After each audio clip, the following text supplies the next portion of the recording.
I would personally define it as both by the queer population and the straight population, the idea that bisexuality doesn't exist.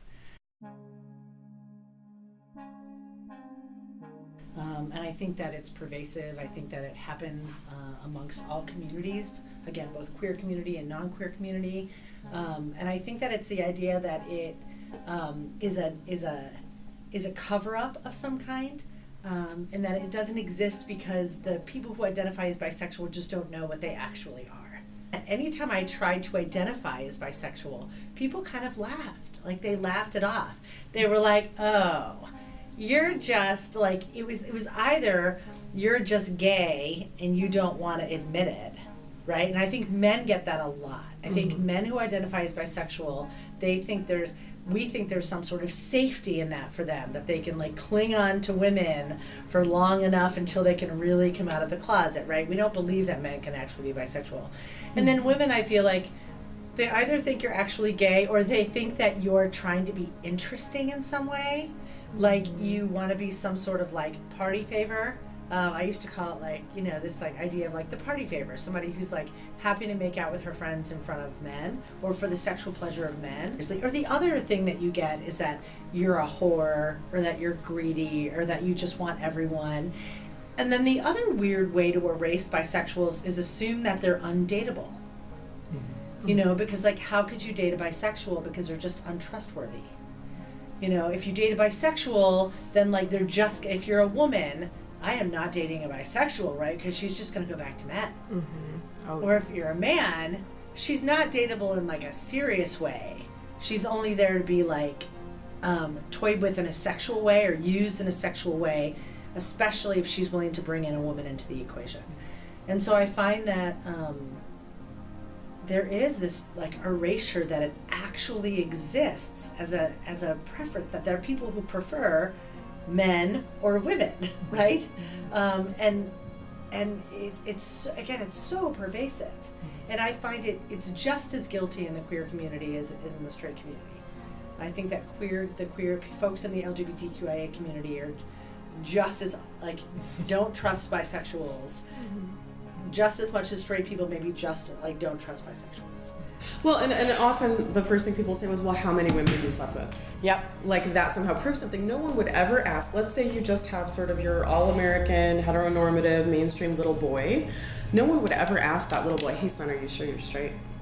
You sure you're into girls? Because I haven't seen you have sex yet. I mean, it's this criteria is so offensive. It's so offensive. And again, it just sexualizes everything.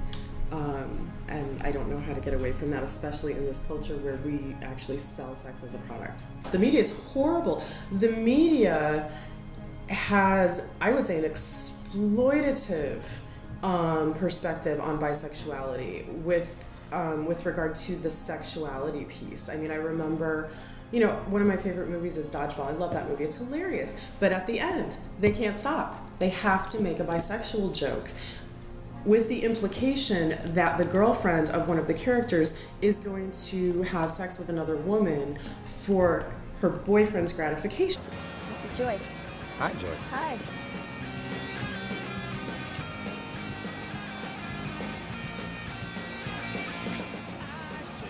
Way to go, Peter. Nice, Pete. You're the man. And so it all goes back to this exploitative sexualization.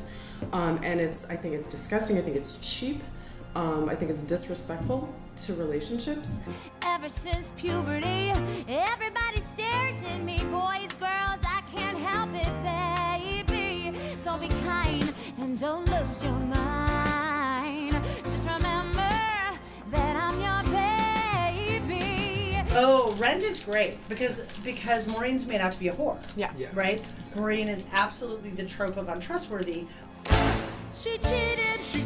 Maureen cheated. Fucking cheated. Mark couldn't trust Maureen, and Maureen's Joanne can't trust Maureen because she's the bisexual. She's the untrustworthy bisexual trope, and she falls into that like very clear. And it's so easy. Instead of making her as somebody who was attracted to Mark and is now attracted to Joanne, it's also made into a joke. Mark becomes the butt of a joke because Maureen is now with Joanne. So Mark becomes less of a man because Maureen left him for Joanne. I like hot girls. I like hot boys. I like hot people. What can I say? I'm shallow. That's not what I mean. Like Piper is deeply attracted to women and continues to go back to Alex, right? But Alex doesn't trust Piper because Piper's a straight girl. So are you a straight girl because you've had sex with men or because you married a man? I married a man, so right? Would somebody still categorize me as a straight girl? And I do have to say that there was real pressure, both with my ex-girlfriend and my wife now. And again, my wife's great, but like there was real pressure to not use the term bisexual. Really? Like because it provokes, especially my ex-girlfriend, the word bisexual provoked anxiety in her. Like she was like convinced I would leave her for a dude. Even though I was like, but I'm committed to this relationship. Like super committed to this relationship. If I used the term bisexual, there was always this inherent fear. Like I'm married to a man now. I know that he worries all the time about the label because he's afraid that people are going to hear my wife is bisexual. Oh, your wife's available, for a threesome or something like that, which of course I'm not. So it's just I think the term itself has been co-opted by, I don't even want to say straight male culture because that's unfair to straight men. But it's been definitely co-opted in some way and been exploited sort of sexually, and I hate that. I hate it. Hate it. Do you have any insight on, like, personally, individually, how being erased affects people? I think that across the board it could sort of, and I'm not speaking from necessarily my clinical experience because this isn't a population that I end up doing a lot of work with. I think across the board it can make you undermine your confidence in yourself. I think that can mess up your entire identity. So you could say, I am bisexual and I like the color blue and I hate chocolate. And, somebody could say, no, you're not bisexual, you're going through a phase. And the next time you think you like the color blue, you're going to be like, do I? I don't know. Is that okay? I don't even know who I am. So I think you have to be really, really strong. I do think that the lack of community can cause all kinds of problems, emotional and otherwise, for people who are bisexual, whether they identify that way or not.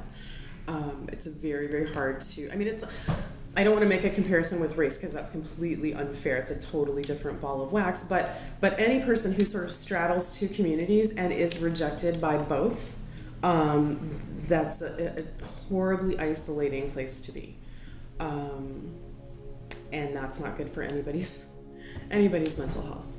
Yeah, for me the worst part is the horror and the greedy stuff, only because I feel like I spend so much of my time trying to dismantle rape culture, and I feel like this greediness and this sluttiness thing that we attribute to people, that you're something dirty or less than or perverted about you if you right. So then we try to diminish bisexual people in those kinds of ways. I think is dangerous. So it makes them less than human. It makes them easier to abuse. It makes them so I think it really dangerous, those kind of pervasive stereotypes that exist.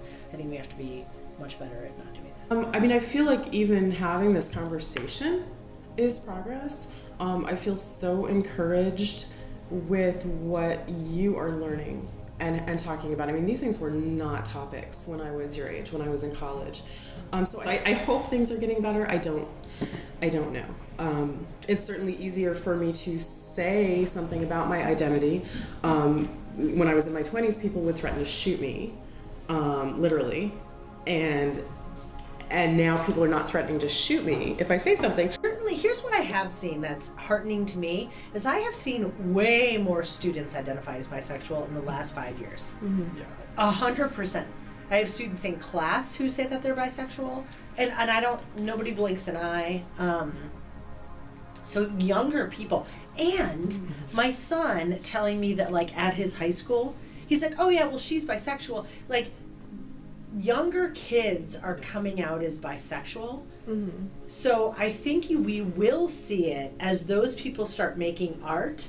I think you will see it more. But I do see more young people coming out as bi and it being much more widely accepted I'm 45 years old. I'm not going through a phase. I have heard talk in the LGBTQ population, at least in some of the circles that I associate with, to be like, because LGBT, right? B's always been there, but we like to push it away. But being cognizant to acknowledge bisexual people, that there is more talk of that now. That we know that there's bisexual erasure, and there at least in the theater community, I feel like there are people that are much more cognizant about not erasing bisexuals, and and just the validity of their existence has been so erased, that I feel like I do feel like that there's at least some talk of that now. I don't see it in the media though. Yeah, which is all. I wish I could say to you. I can think of one example. Which one? Crazy Ex-Girlfriend. You know that show? So if you ask me how I'm doing, I'm feeling peppy, sprightly, spry. I'm getting by. I'm getting by. And it's something I'd like to demystify. It's not a phase. I'm not confused. Not indecisive. I don't have the gotta choose blues. I don't care if you wear high heels or a tie. You might just catch my eye because I'm definitely bi.